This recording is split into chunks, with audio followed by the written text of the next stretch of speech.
Caution, keep your expectations for gold and silver muted for the foreseeable future. I'll explain why as we explore.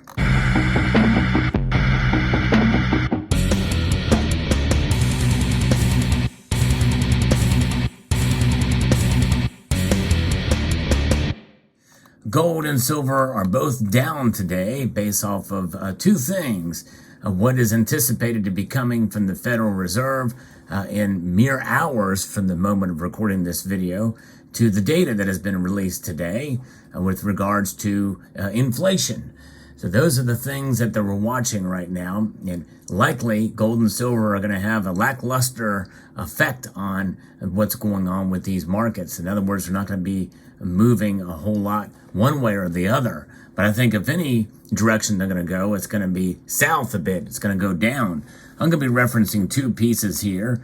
The first one is talking about it in terms of the U.S. bond yields that are ticking higher, as we are now waiting to see what the spotlight in the Federal Reserve will say, especially with what they do, but more importantly, in a sense, what they say is coming in the future. If you enjoy videos like this where I talk about the news with precious metals, I hope you will consider pressing that thumbs up button down below if you enjoy content like this, and subscribing to the channel. So we did see gold slip today, and the Treasury yields rebounded, and traders are firming up the bets about the Federal Reserve and what they stand to do. Likely it will pause in its interest rate hikes this month, at least, as U.S. consumer prices slowed in May. That's from the Consumer Price Index, is what measures the inflation rate. Let's look at the Fed Watch tool, and it's showing that 91.9% of those participating in the survey think that the Federal Reserve is going to keep rates the same. In other words, a pause, but it may be short-lived, because I think most are probably thinking that next time that they're going to raise rates. We'll see. In fact, at the next meeting in July, 60% say that they are going to raise rates. So the majority is there, but it's fluctuated greatly over the past month between the last increase and now. So, but I'm with the majority here this time, especially after the inflation data that's been released. We'll get to that in a moment. U.S. gold futures settled 0.8% lower, and by the way, the gold price, as I record this video, is down $14, about almost 3/4 of a percentage point. So not a huge drop, but a drop nonetheless to $1,944.50. Silver has dropped over 1.6%. down almost 40 cents to $23.76.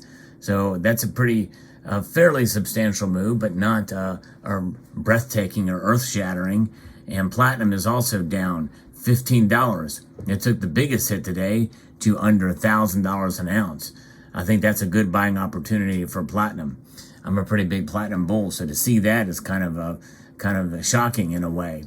Nonetheless, the U.S. Consumer Price Index rose 4% in May, the smallest annual increase in more than 2 years, but stayed well above the Fed's 2% target. And gold couldn't hold on to post-CPI gains over a growing concern that stubborn underlying inflation may produce a hawkish Fed dot plot, pointing to fewer than expected rate cuts in 2024, according to Tai Wang, a New York-based independent metals trader. In the 12 months through May, core CPI climbed 5.3%, showing that underlying price pressures remain strong. Now, keep in mind that this time last year, inflation was starting to subside very slightly, but that's 4% on top of the already high inflation that we saw at this time last year. So inflation is still hot and still much higher than the target of 2%. Traders now see a more than 90% chance that the U.S. Central Bank will decide to forego an 11th straight interest rate hike and keep the benchmark rate at 5% to 5.25%. And before the report, traders saw about a 1 in 4 chance of a June rate hike. While gold is seen as a hedge against inflation, higher rates to tame price pressures generally weigh on the non-yielding assets' appeal. And so far it's down, but only slightly. And I think we're going to probably see this sort of muted response from precious metals in the coming days. And I think it's going to just take either something out of left field from what the chairman, Jerome Powell, says about a potential aggressive rate hike next month. I think only that would be even more bearish for gold, or he may signal that it's a wait and see, and that there's a chance that they could pause again. If they do pause again next month in July, then we may see gold and silver prices go up, but only slightly. I don't think they're going to really take off a whole lot unless there's something comes completely out of left field affecting the market. So far, the domestic political situation with the former president being indicted now has played little role in precious metal prices. And some may say, well, it shouldn't because it's really not applicable here. But you would be surprised. There is a lot that comes out of the domestic policy front that can have an effect on precious metals. So the dollar eased a little bit to its nearest lowest in 3 weeks, putting a floor under the greenback priced bullion. Now, I'm going to be referencing a piece here from Kitco that talks a little bit about this by Jim Wyckoff, as gold and silver prices are lower, losing initial gains that were seen following a U.S. inflation report that came in very close to market expectations. And month over month, it still did increase, but only slightly. Positions ahead of Wednesday's afternoon's FOMC meeting. Conclusion is featured. Future traders are weak long positions and also featured sellers. A lower U.S. dollar index and higher crude oil prices did limit the downside in gold and silver. August gold was down and July silver was down. Today's U.S. Consumer Price Index report for May showed this 4% rise year over year, the same as the April report and right in line with market expectations.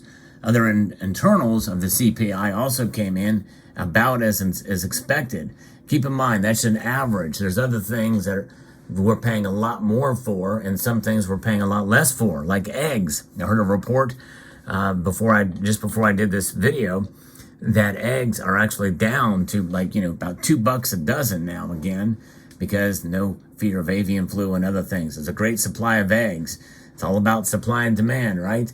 And that is some of the fundamentals that will drive gold and silver, but probably likely not much this summer, is my guess, as we're well into the year. Supply chains are where they are. Outlook for industrial demand for silver especially is kind of set. So I don't see silver doing much. So don't expect much out of these metals as we march on through the next couple of months here. I'd be very surprised to see radical moves one way or the other. But if there is going to be any, likely I think it's going to be down. I'm still saying we may see less than $21 an ounce before the end of the summer, but who knows? Still bullish overall on silver at about $28 an ounce, but those are just my feelings for entertainment purposes only. Your guess is as good as mine as to where silver is going to go, but we'll find out and see how it's going. Now, in other news, to see what's happening in other areas, but China, the Chinese central bank, eased its monetary policy by trimming a key lending rate, and the central bank cut its 7-day reverse repurchase operations to 1.9% from 2%. And that's a hint of maybe what could be coming, but it's showing its attempt by the Chinese government to boost Chinese economic growth, which is slowing. So they're trying to get economic activity there. That's weighing on silver demand that the Silver Institute had predicted would be higher. Nonetheless, there it is. So the U.S. Data point of the week is the FOMC meeting of the Federal Reserve, which began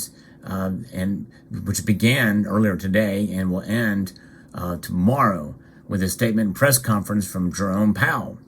And they'll be waiting with bated breath to see what he says, what kind of clues is what's going to be happening next month, or for the next rate hike cycle. But fascinating indeed. Gold is a metal and silver is a metal that certainly will continue to play a role in as hedges against economic instability. There's no question about that. That's something that we know is going to be happening, or it has been proven itself time and time again, year after year. and we'll continue to hold gold as part of our portfolios to protect ourselves against the economic instability that many feel is down the pike, coming down the pike here. But nonetheless, gold and silver, though it's going to be a muted response in terms of its moves, I think for the next couple of days, weeks, and maybe even several months out, I think that we can get excited having it in our portfolio. And that's what it's about, being able to protect our wealth with gold and silver. So there you have it. Let me know what your thoughts are on the news of today with regards to precious metals. And do you agree or disagree that about silver's move through the summer, that it's going to be rather small and inconsequential? We'll still continue to talk about gold and silver on this channel and precious metals in general daily, as I usually do. So I hope you will stick around. There's always something to talk about when it comes to gold and silver. So let me know what you think of this video. I'd like to extend a multitude of gratitude to you all for taking the time to watch, and to encourage you to please rate, share, comment, and subscribe.